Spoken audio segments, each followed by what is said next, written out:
professor of history, Alan Lichtman, who you may have heard of on the news.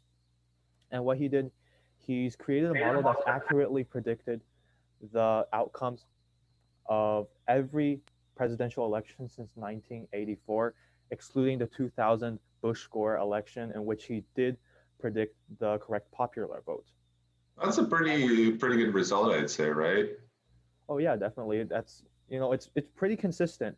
And I think what's even better is when you take his model apart and look at the individual aspects, and you see that a lot of those aspects, even by themselves, are quite reliable, right? And so what he does, he has 13 keys. And what you do, you look at these keys from the perspective of the incumbent party. And if you can have a majority of these keys in favor of the incumbent party, then the incumbent party wins. Otherwise, they lose and the challenging party takes over the White House.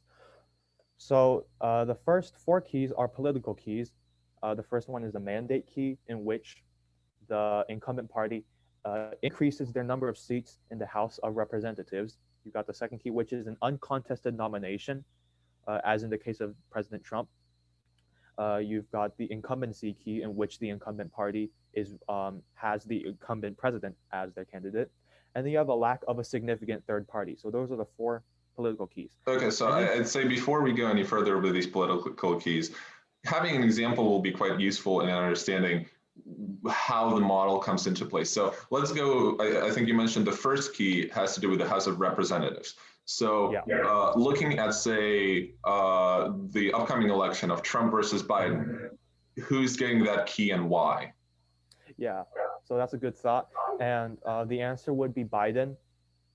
And if you look at the model a little bit more closely, it's not just an increase or a decrease. Specifically, we're comparing this election cycle's midterm campaigns that would be in 2018 with respect to the election, to the midterm election of the previous presidency. So that would be 2014, right?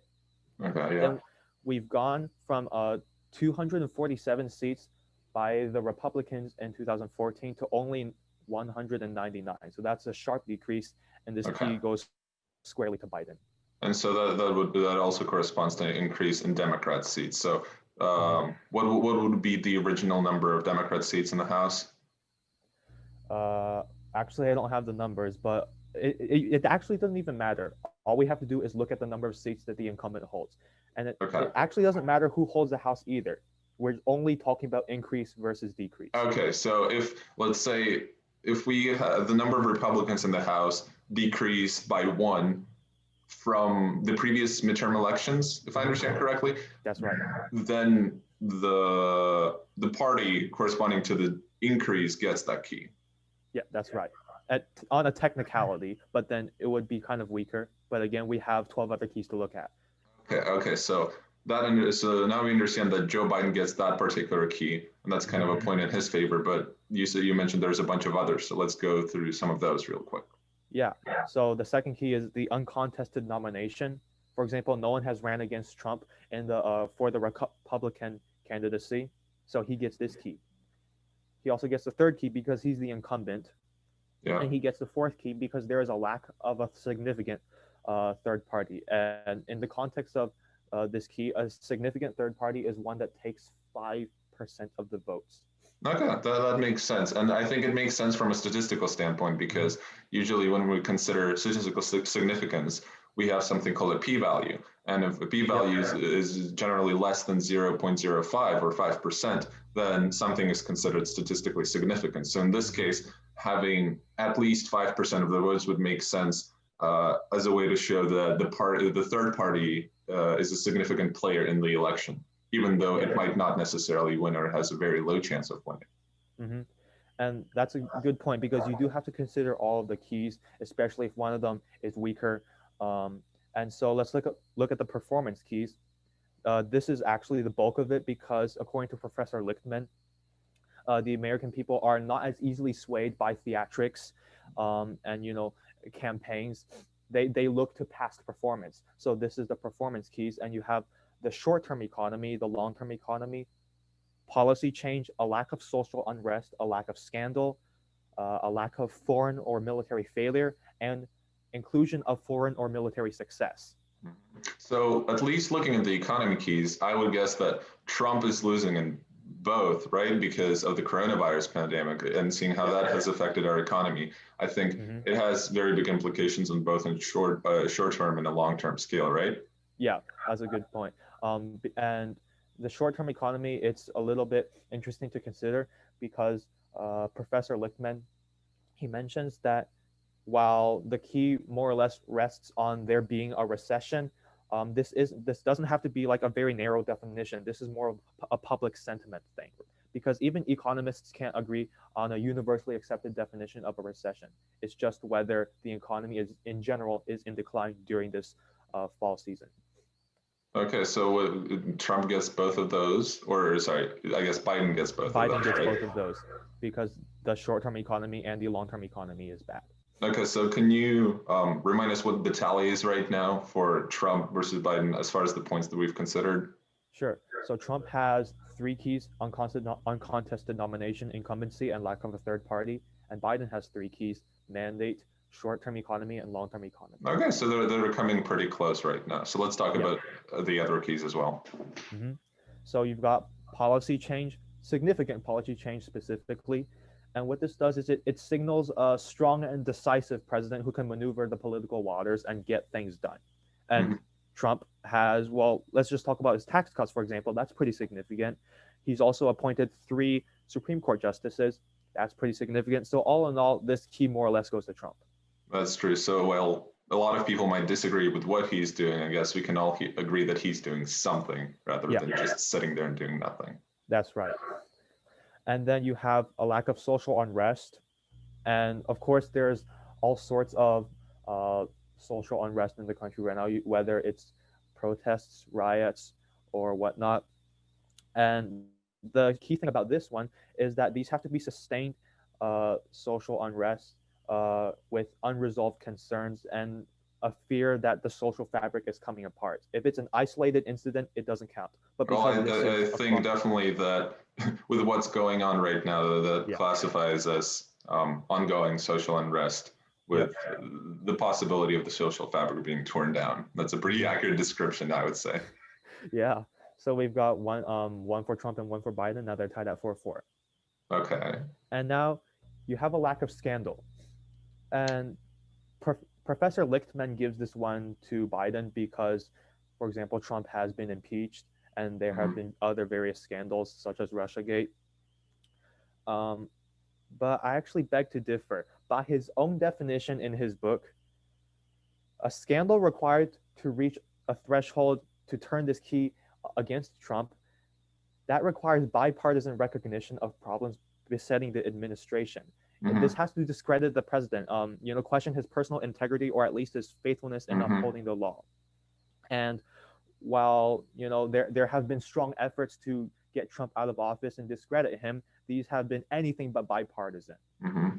So I definitely agree with that. So I think that's an interesting point, and I wonder if Professor Lichtman's model has had any consideration of how partisan our country has become, and whether in the past, say with Nixon, it might have been more a united effort. Though I don't Yeah, know too much on Nixon myself, but now it's definitely becoming more polarized with one side of the of America saying that, well, no, this is completely fine. There is no scandal going on here. And the other one saying, no, this is the biggest thing since Richard Nixon.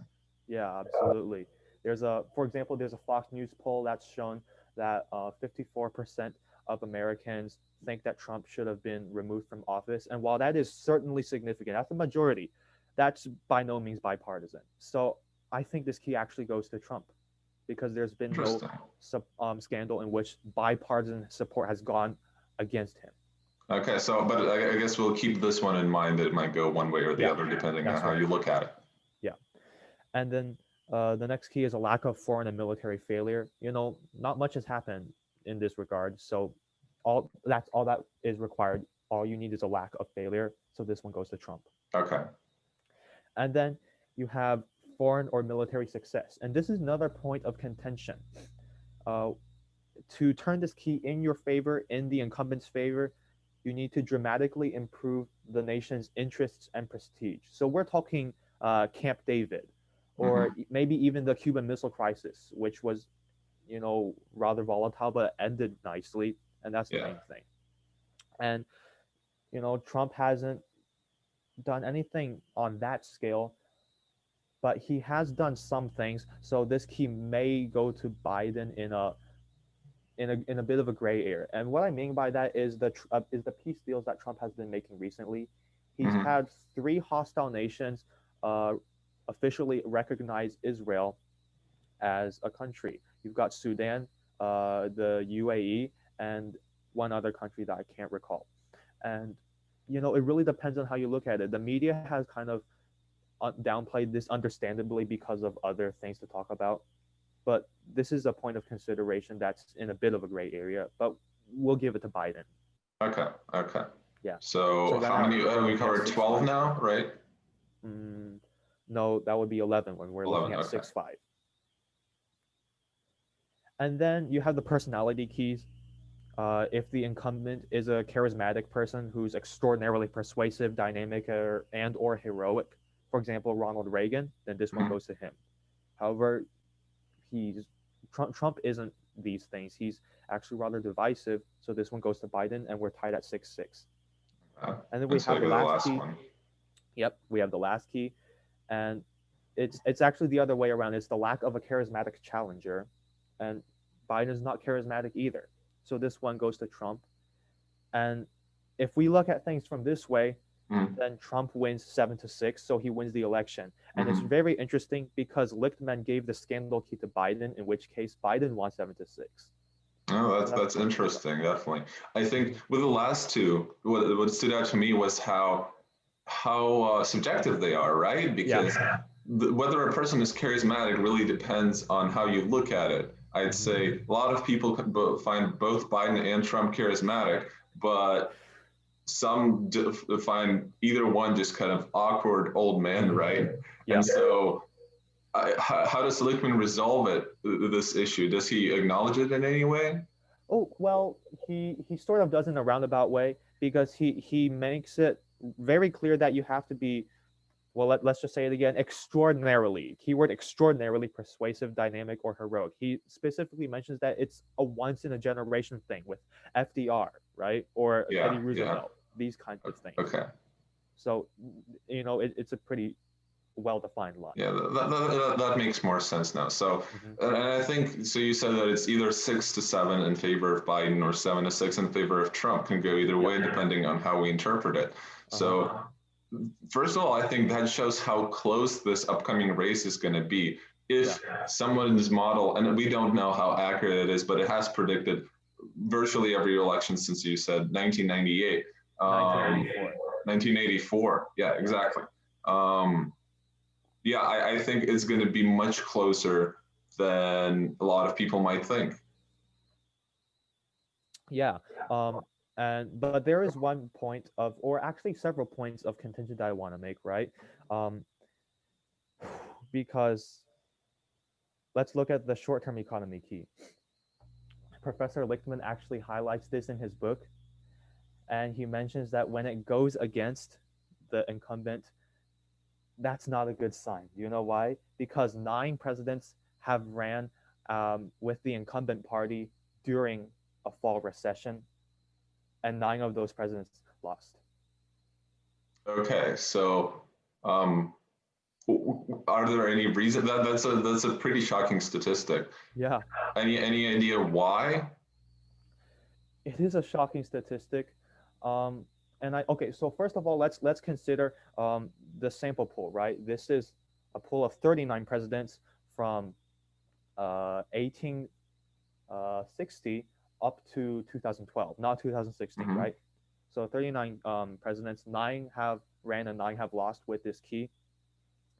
And if I recall correctly, this is more or less because of a sense of impending doom. People don't like to keep a president around who has sort of driven things in the short term into the ground. Okay, so Yeah. so you would suggest that it's not looking good for Trump just because of the coronavirus pandemic, and I mean a lot of people are thinking that, but I guess the Lichtman's model is suggesting that as well, right? Hmm. Yeah. I would point out, however, that um, a lot of polls have shown Trump to be better rated on the economy than Biden, Hmm. and also that the Democratic Party has been responsible for what has caused uh, what caused the economic downturn because of the lockdowns. Now, whether this does anything for Trump, maybe, maybe not. You know, Herbert Hoover couldn't really do anything about the Great Depression, but it came along. So that's something.